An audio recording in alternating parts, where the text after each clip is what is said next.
After yesterday's Game 7 in Cleveland between the Cavaliers and the Magic, the entirety now of the opening round of the NBA postseason has come to a close. Round 2, as we just shared, started Saturday night in Denver between the reigning champs, the Nuggets, and the Minnesota Timberwolves. We have a doubleheader in round number 2 tonight. Opening game at the Garden between the New York Knicks and the Indiana Pacers, and somehow, some way, already game number 2 between the T-Wolves and the Nuggets. We'll talk about that in just a moment. But here we are, second round, conference semifinals, if you will, in the NBA postseason. It's Denver and Minnesota, 2-3 matchup in the Western Conference. Oklahoma City, the conference's top seed, taking on the Dallas Mavericks, who won in game number 6 on Friday night over the LA Clippers. The Mavs, the 5 seed. The Boston Celtics will take on the Cleveland Cavaliers. And that 2-6 matchup in the Eastern Conference, the New York Knicks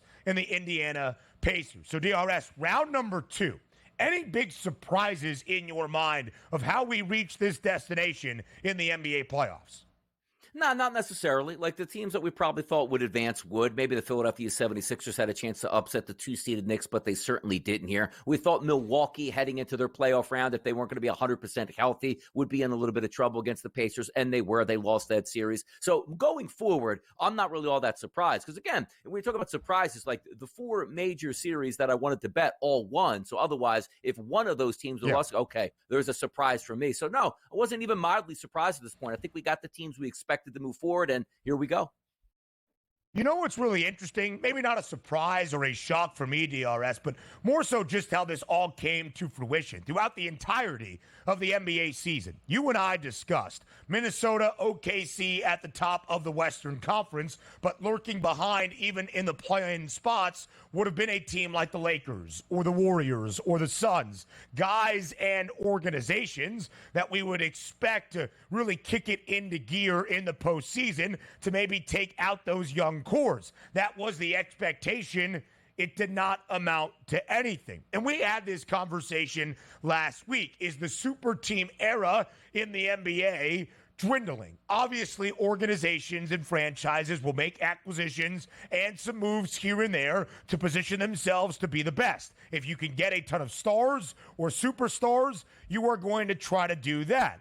But the biggest super teams, if you will, around the NBA this year really did not pan out. The Clippers acquired James Harden early in the year, bounced in the opening round because Kawhi Leonard still cannot remain healthy for an entire playoff series. The Suns' big 3 in the Valley, nothing. Injuries a big point for the Bucks, but entering the year, it was all of the fervor inside the Pfizer Forum to pair up Dame and Giannis. Giannis did not play in the opening round series against Indiana. The Pacers win in 6. So I'm not saying the super team era as a whole is done, but those younger teams that maybe did not have the playoff experience of some other franchises in bigger markets around the NBA have stood their ground here and are proving their playoff pedigree in round number 2.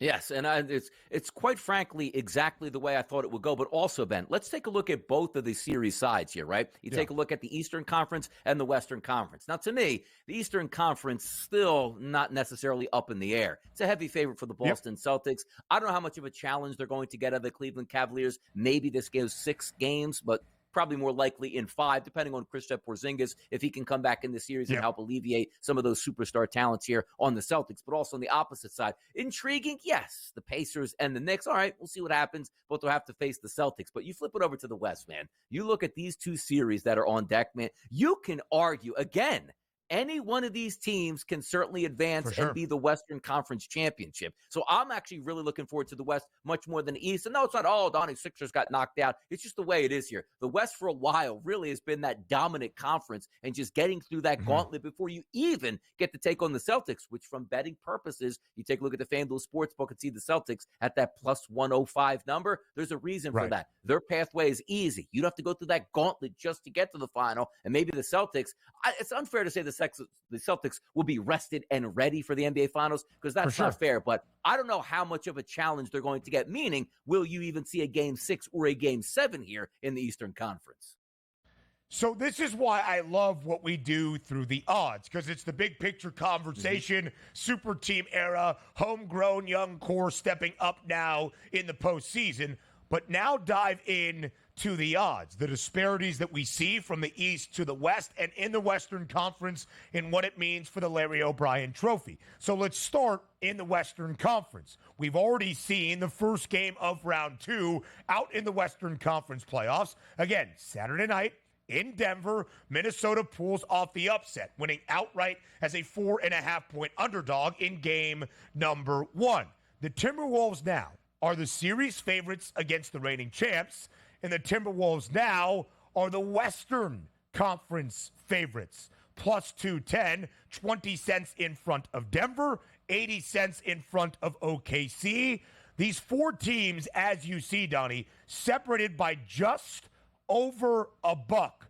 $1.20 is now the only distinction between all four teams remaining to win the Western Conference crown. That is as competitive as you could ever dream of from the odds perspective to be the last team standing in the Western Conference and advance to an NBA championship series.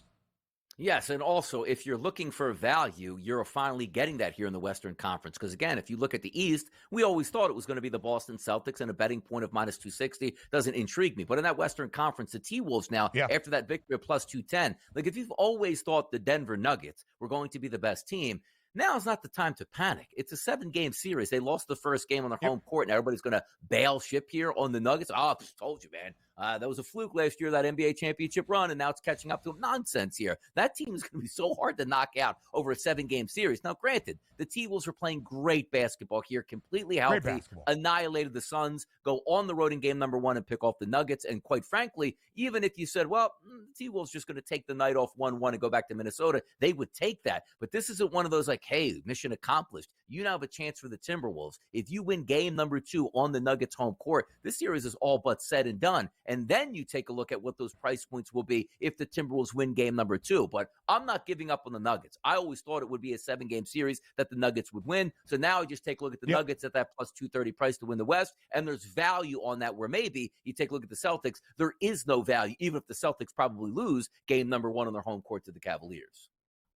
Final 2 weeks of the NBA regular season, into the opening round of the postseason. It was expected that an NBA Finals was going to be Boston out of the East, Denver out of the West. The Nuggets now no longer the favorites, and thus you have a better price because they're only down 0-1 in an opening round series where they're a 5.5-point favorite tonight for game number 2. Wild movement on the total, by the way. It was 205 and a hook. 10 minutes ago, that's already up by 2 points for game number 2 tonight, 207.5. So now let's go to the NBA championship odds, where Denver is not the favorite to win the West. And yet Denver has a better price to win an NBA championship by over $1 DRS than Minnesota. The Celtics, as we'll show you, plus 105, nearing even money. Short favorite to win the Larry O'Brien Trophy this year. But Denver's price is better to win the NBA title than that of Minnesota, despite the T-Wolves being a favorite to win the Western Conference.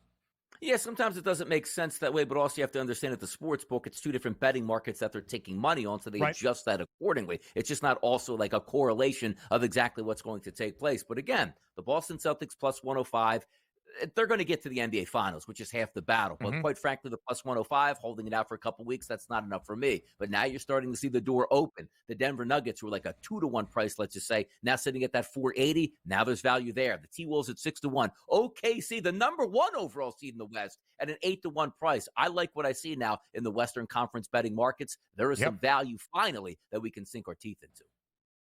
And we'll show you why the Celtics are such a strong favorite to win the East as we look at their second round series against Cleveland later on.